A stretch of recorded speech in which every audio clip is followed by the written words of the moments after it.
Nei giorni scorsi era stata diramata l'ordinanza di sgombero dell'ex Hotel Capo Est che obbligava chi era qui ospitato a liberare gli spazi entro 48 ore.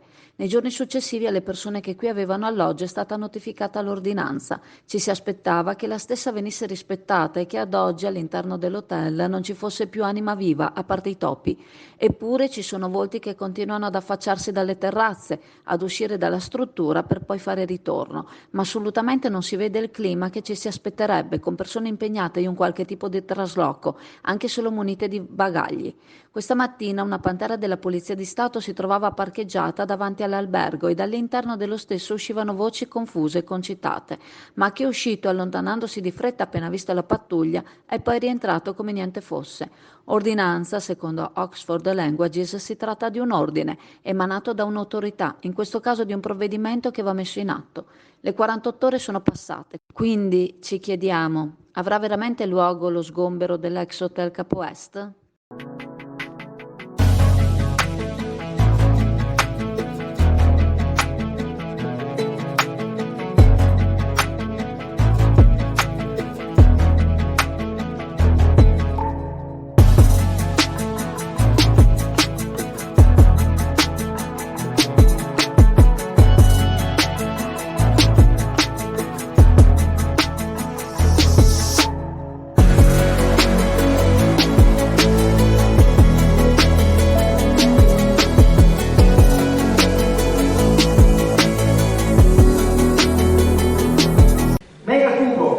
Relativamente all'importante opera del nostro territorio, conosciuto come mercato di Bochiedo dall'assessore ai lavori pubblici, come essere l'attuale stato d'arte dell'opera. L'ho fatto un po' sintetica l'interrogazione perché è una materia complicata, ricorderà. A fronte della disastrosa alluvione che ha colpito le Marche il 17 settembre scorso, non sono mancate le proteste e le critiche verso le amministrazioni competenti da parte dei cittadini per la mancata realizzazione delle opere di invarianza idraulica. Nei social, tra le foto delle case e delle strade sommerse dal fango, non sono mancati striscioni tipo AAA amministrazione cercasi, ma anche precise accuse alle varie amministrazioni di non aver provveduto alle varie opere idrauliche che avrebbero potuto almeno alleviare i danni. Chi si ricorda del megatubo? Correva l'anno 2015, che oggi era l'unico comune del Veneto, ripetiamo del Veneto, ad avere un progetto esecutivo e finanziato, ripetiamo finanziato, per ben 22 milioni di euro. Per chi se lo ricorda, i lavori erano cominciati anche con annunci in pompa magna. Sono stati realizzati diversi stralci con la posa delle grandi condotte sotto il lungomare. Nella parte dell'Usenzo, però tutto poi si è fermato nel tratto tra la fine del lungomare e il Brenta. Ogni tanto qualche consigliere comunale presenta una bella interpellanza, l'assessore di competenza spiega la solita manfrina che ci sono più enti coinvolti e che manca poco, ma alla fine della fiera, con i soldi stanziati con un progetto esecutivo dal 2015, le varie amministrazioni che si sono susseguite non sono state capaci di concludere i lavori. Considerato che le bombe d'acqua e i temporali autorigeneranti purtroppo non sono più eventi eccezionali, che cosa si aspetta a concludere i lavori?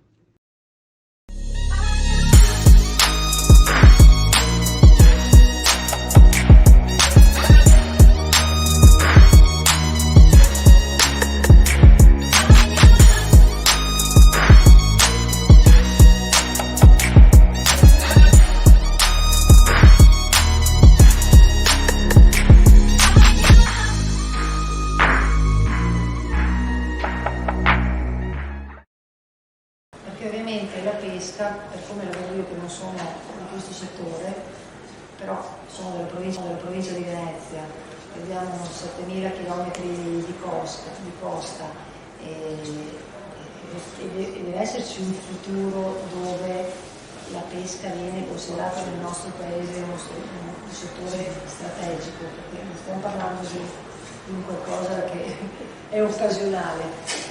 E per cui in funzione di questo, se è strategico, dobbiamo assolutamente pensare, per esempio, quello che è stato detto al ricambio generazionale. Il ricambio generazionale avviene solo se ne viene fuori un reddito, la possibilità di costruire qualcosa, la possibilità di migliorare la propria, io la chiamo impresa, però però insomma, perché sennò non c'è futuro. Cioè, nessun padre concederebbe al proprio figlio un'azienda che non ha futuro, nessun figlio si metterebbe a fare il lavoro del padre se vede se non c'è futuro. Per cui se vogliamo pensare lungo, dobbiamo pensare a questi due fattori che non sono solo tecnici del fattore della pesca, perché entrano dinamiche, a mio avviso, diverse, che non so, penso che il netto deve essere considerato un lavoro usurante, il sostentamento, come l'Europa in qualche modo sta rendendo sempre più complicato questo mestiere e come anche in Italia il nemico più grande è la burocrazia, per cui penso che sia il primo o secondo punto, perché se la politica riesce magari a fare qualcosa ma poi la burocrazia che lo ferma, il danno è fatto.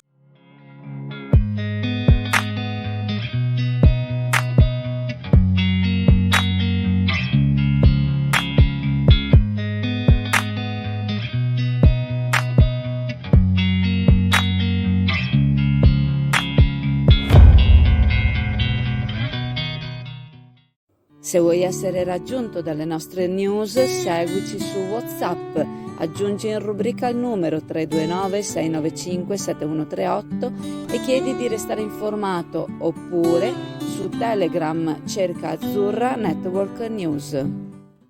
È dal 1986 che i caschi sono obbligatori, a Chioggia magari slacciati o allacciati male, ma tutti coloro che guidano una moto o uno scooter il casco lo portano in testa. Il postino che guida lo scooter, ma anche la bicicletta, come capita fuori dal nostro comune, ha l'obbligo al pari degli altri di portare il casco. Ciò per la tutela della propria sicurezza e per evitare infortuni sul lavoro. Si tratta di un dispositivo di protezione individuale. Ci sono molti lavori per i quali i DPI sono obbligatori e mettono a rischio la stessa impresa se non vengono adoperati, soprattutto in caso di infortunio. L'uso del casco per un postino mentre esegue il suo lavoro di portalettere a bordo dello scooter soddisfa sia le norme del codice della strada sia quelle della sicurezza sul lavoro. Tra le altre cose, se malauguratamente il postino che effettua il suo servizio a bordo di un due ruote dovesse cadere e farsi male, sarebbe anche qualcun altro a pagare la sua disattenzione nel caso in cui non portasse il casco. Si tratta del responsabile della sicurezza sui luoghi di lavoro, che in buona fede è convinto che tutti gli operatori rispettino le disposizioni. Eppure c'è almeno un postino a Chioggia che non rispetta la norma. È stato visto o vista oggi a bordo del suo scooter in una strada di sottomarina. È stato visto percorrere senza casco qualche decina di metri, ma l'incidente può capitare anche in un percorso più breve. Non è stato visto se prima lo portasse o se lo avesse indossato in seguito, ma quella decina di metri lo ha percorso per strada dove transitano auto a bordo dello scooter senza casco. Non pubblichiamo il video per ovvi motivi, pubblichiamo quello dei suoi colleghi che il casco lo portano regolarmente e regolarmente allacciato.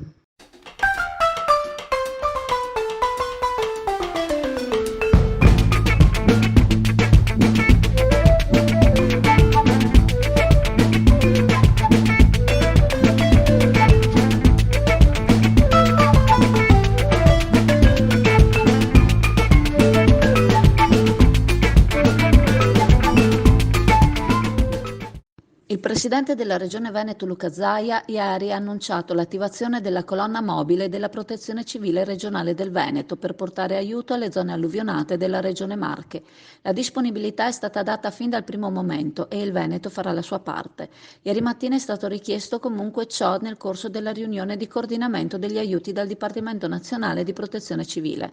Questa mattina sono partite 50 persone, funzionari e volontari dirette a Senigallia. Si tratta di 7 squadre della Protezione Civile inviate dal Veneto, una per ciascuna provincia, ognuna composta da circa 6 o 7 volontari. Con sé ogni squadra avrà i mezzi necessari allo svuotamento di scantinati, alla pulizia di zone invaso dal fango, mezzi antincendio e mini pale per sgomberare il fango, un mezzo ribaltabile, un modulo antincendio boschivo per ripulire il fango e le attrezzature necessarie, come ad esempio bobcat e attrezzature utili alla rimozione di alberi o vecchi elettrodomestici andati persi nella piana dei fiumi. Ieri pomeriggio era partita una prima squadra scouting composta da un funzionario e 3 volontari per effettuare una prima ricognizione ed organizzare gli interventi. Luca Zaia ha affermato che seguirà tutte le operazioni tramite l'assessore regionale alla protezione civile e ha ribadito: il nostro impegno non si limita a un supporto tecnico, mettiamo a disposizione tutti i mezzi e gli uomini, che ringrazio per l'impegno, per sostenere gli amici delle Marche, per ripristinare la situazione nel più breve tempo possibile.